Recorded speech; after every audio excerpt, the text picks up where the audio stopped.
The Clever General, a true motivation story. Thousands of years ago there was a famous Chinese general with a reputation for being an astute and cunning leader. One day, at the end of a long campaign, this general decided to stop in a stronghold with a small battalion of soldiers, sending his main fighting force ahead to rest elsewhere. Meanwhile, one of his enemies catches wind of this and decides to march his army of hundreds of thousands of soldiers on the general's all but defenseless position. In the middle of the night, the general's awoken by one of his men, who breaks the news. The enemy's close. They'll be there before daybreak and the tiny band of soldiers in the stronghold will be no match for their numbers. Hearing this, the general stops and pauses. Understanding his predicament, he instructs his men to stand down, open the gates, take down the banners from the walls, and hide.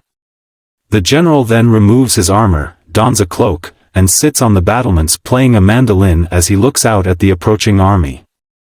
The enemy leader soon arrives. He recognizes the general immediately and orders his forces to halt.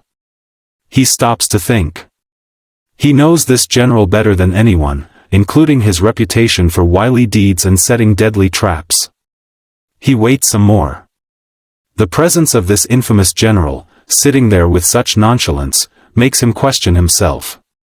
Was the information he received false? Is the general luring him into a trap? Or is it a double bluff? Is this a ploy to make him question himself and the general is, in fact, as defenseless as he seems? He waits some more, and then he orders his forces to retreat. Moral of the story. First, your reputation is crucial and can deliver all sorts of positive outcomes. Second, there's often a cleverer, more strategic way to achieve your goals. Never assume it takes sweat, blood and tears. Look for a method of attaining the same results with less effort.